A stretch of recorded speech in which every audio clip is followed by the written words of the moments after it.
Olá, você que está nos assistindo, vamos dar continuidade agora ao nosso curso, a Nova Lei de Licitações, conceitos essenciais para a aplicação da legislação, e agora vamos falar sobre alguns temas. Meu nome é Israel Evangelista, eu sou superintendente de licitações aqui do governo do estado de Rondônia, e agora nós vamos falar sobre alguns temas em que fui incumbido de trocar uma ideia com os senhores.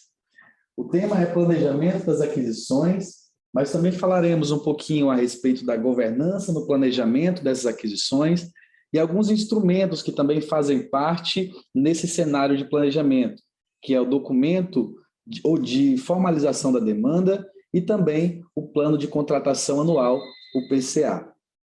Mas antes de adentrarmos para falarmos desses instrumentos em específico que acabei de citar, é interessante nós entendermos como funciona, de maneira geral, o processo licitatório, ou processo de contratação pública.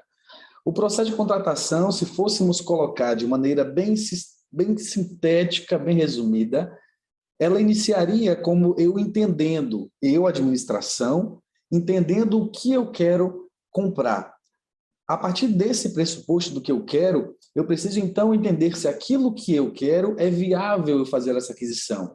E só então eu atingir, por fim, os resultados aí que eu pretendo e ter fisicamente aquilo que antes era só uma ideia.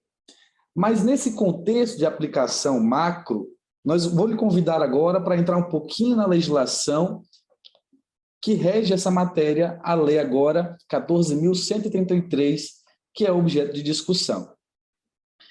A lei ela é formada por títulos, capítulos e algumas seções que tratam sobre esse processo de aquisição. O primeiro título, ele trata sobre questões introdutórias, questões de objetivos, e já no segundo ele começa, então, a falar a respeito das licitações. Aí, então, começa a divisão por capítulos, e eu queria conversar com os senhores a respeito de um desses capítulos. O primeiro seria o processo licitatório e a fase preparatória, a divulgação do edital, a apresentação dos lances, o julgamento, a habilitação e, enfim, o encerramento do procedimento licitatório para iniciar a legislação a tratar um pouquinho sobre a contratação direta.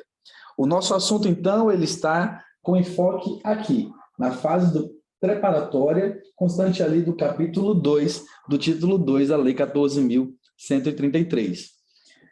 Já de início, nós falamos, então, de instrumentos de planejamento, instrumentos esses previstos ali na legislação, no artigo 18 da Lei 14.133, e agora já trago você para uma conversa.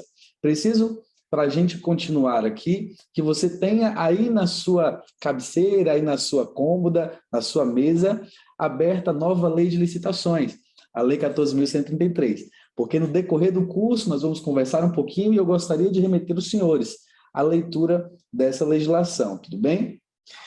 Esse processo de contratação ele foi muito bem estruturado dentro do processo legislativo e criativo da Lei 14.133, mas nem sempre foi assim.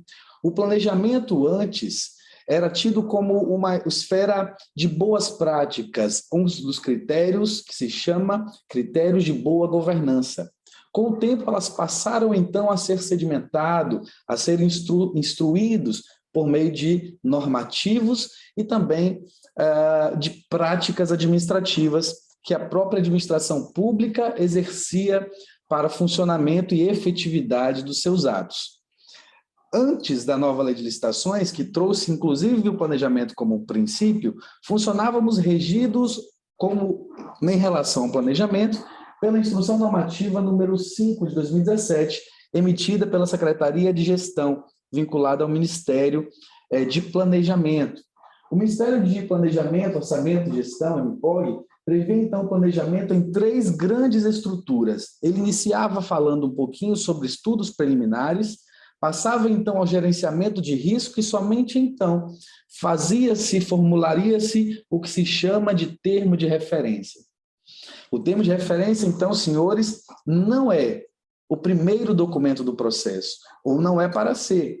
Desde 2017, nós temos já escrito de maneira expressa em um normativo que existem determinados documentos que devem anteceder o termo de referência. E esses documentos, então, compunham o que se chama de planejamento. E, a partir deles, nós formamos a concretização de todos esses atos que, se juntos, formam o termo de referência, que aí sim eu vou dizer no processo o que eu quero, como eu quero e a forma e modo que aquilo vai se concretizar. Era assim disposta a Instrução Normativa de 2017 e tratava dentro de cada ponto algumas peculiaridades. Agora, como ficou? O processo de planejamento tomou, então, uma conjuntura um pouco maior e mais amoldada à necessidade que se esperava quando a legislação 14.133. O planejamento, então, passou a ser definido de maneira tão ampla e passou a ser definido como uma matéria. E é por isso que agora nós estamos conversando sobre isso. O planejamento, estricto sensu, previsto na legislação, ele passou a ter 4 grandes instrumentos que ele deve se compatibilizar para, então, formar dentro do processo a aquisição inaugural ou inaugurar a aquisição para aquele órgão. O primeiro desses instrumentos é o documento de formalização da demanda, instrumento esse que vamos conversar um pouquinho mais à frente. Depois vemos também o plano anual de contratação. O plano de contratação anual, na verdade, previsto ali no artigo 18, que também vamos conversar de maneira específica, ele também prevê uma certa... É também um instrumento, além de planejamento, de governança, e prevê dentro de si uma ideia concatenada de planejamento dentro do órgão.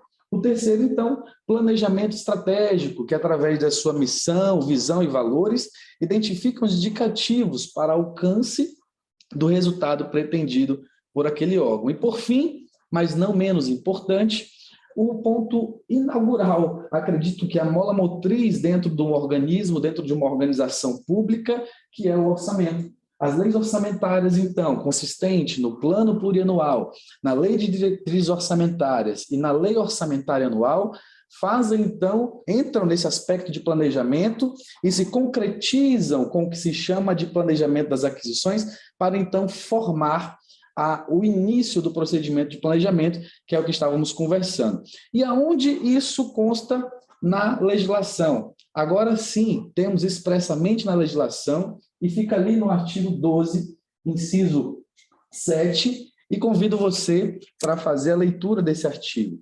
O artigo 12, então, ele vem trazendo exatamente o que estamos conversando aqui, e no inciso 7º ele fala que o processo licitatório deverá observar, a partir do DFD, os órgãos responsáveis pelo planejamento de cada ente poderão, de forma regulamentar, elaborar o seu PCA, certo? Com o objetivo de racionalizar contratações dos órgãos e entidades sob sua competência, garantindo alinhamento com planejamento estratégico e subsidiar a elaboração das leis orçamentárias. Portanto, esses 4 instrumentos, eles então formam ou têm a pretensão de formar com a nova lei de licitações o nosso planejamento lato sensu da aquisição pública.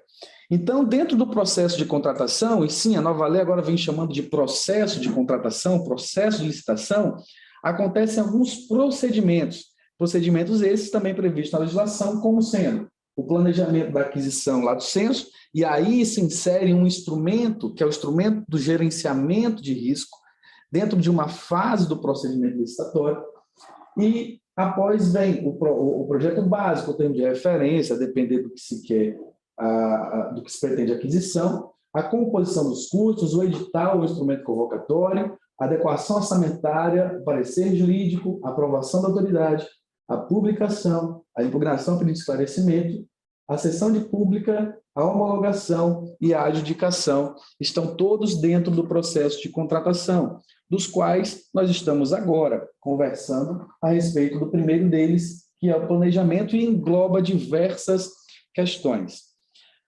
O planejamento ele veio sendo pensado há muito tempo, como havíamos mencionado. O planejamento não amplo, mas o planejamento estrito, o planejamento específico, ele vem já muito sendo discutido em sede de órgãos públicos. O primeiro deles e os principais, nós relacionamos aqui como sendo a resolução feita pelo CONFER em 91, e no decorrer do tempo, essa instrução ela foi sendo um pouco mais aprimorada. Veio então a legislação 8666, de 93, falando a respeito do planejamento, falando a respeito do que se tinha que ter antes do projeto básico, que ali chamava, na medida em que, aí, àquela altura, não se falava ainda em termos de referência, não se falava ainda em estudo técnico preliminar, embora a legislação já passasse o entendimento de que, para você efetuar aquela sua aquisição de bens ou serviço ou efetuar a obra, você precisa ter um planejamento prévio. Passado, então, foi emitida a instrução normativa número 2, de 2008, e a instrução normativa número 4, que alterou e modificou a número 2, prevendo aí ferramentas que levariam a um planejamento, ou seja, a um êxito dentro do processo de aquisição. E aí, então, começamos a entender, e os órgãos começaram a entender, que precisaríamos não só saber e pensar estruturas de planejamento para uma excelente aquisição, mas precisaríamos também formalizá-las por meio de instrumentos normativos. Foi aí que o Conselho Nacional de Justiça, através da resolução número 182 de 2013, passou a formular questões específicas a respeito do planejamento. No entanto, entendemos que agora estava descrito a legislação do que se pretende fazer no planejamento, mas não sabíamos como fazer. E alguns órgãos foram trabalhando essa ideia até que o Poder Executivo Federal entendeu por fazer um manual de contratação pública. Foi aí que, por meio da instrução normativa número 5 de 2017, criou-se a operacionalização desse planejamento, a forma que ele se daria, previu, inclusive, diversos pontos e espaços da legislação do processo de aquisição, sobretudo no tocante à terceirização de serviços públicos, que talvez à época fosse a principal incógnita e objeto de insegurança dentro da competitividade do processo de aquisição. Logo em 2019 veio então o Plano Anual de Contratação do Governo Federal, e aqui sim, o chamado PAC, veio estabelecer regras de planejamento específico da unidade, no tocante ao que se pretendia fazer de aquisição no exercício subsequente. Depois veio então o Decreto 10.024, que prevê também não só a regulamentação da modalidade pregão eletrônico, mas também trouxe com ele alguns instrumentos, a exemplo do estudo técnico preliminar e diversos outros instrumentos que também fazem com que o planejamento seja escorrido de melhor forma para a aquisição ocorrer a contento. Por fim, a instrução normativa número 40, trazendo então o regulamento do que se chama de estudo técnico preliminar na sua modalidade digital. E aí trouxe no seu artigo 7º um rol de atos que a administração pública federal passou a fazer de exigência para então instruir o procedimento.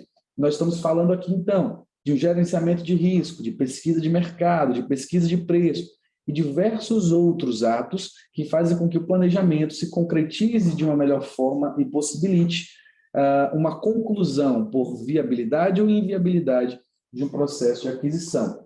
Por fim, a Lei 14.133, trazendo então alguns aspectos reais de como funciona esse procedimento. É interessante você notar que aqui no artigo 6º, quando estávamos falando, por exemplo, de ETP, a lei quase que há uma remissão literal, quase que ipsis literis, a legislação ela traz o que a normativa anterior traz a respeito, o normativo mais recente diz a respeito.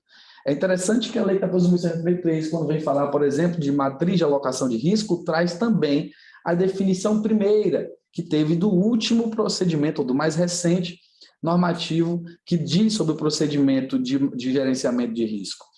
Quando a nova lei de licitações vem falar, por exemplo, de aspectos de governança, como nós vamos ver aqui adiante, ela também faz remissão ao normativo, o último normativo que trata sobre essa matéria. Então, note que não há uma versão diferenciada a respeito dos conceitos. Na verdade, há um aprimoramento em decorrência do tempo e da necessidade social daquela previsão.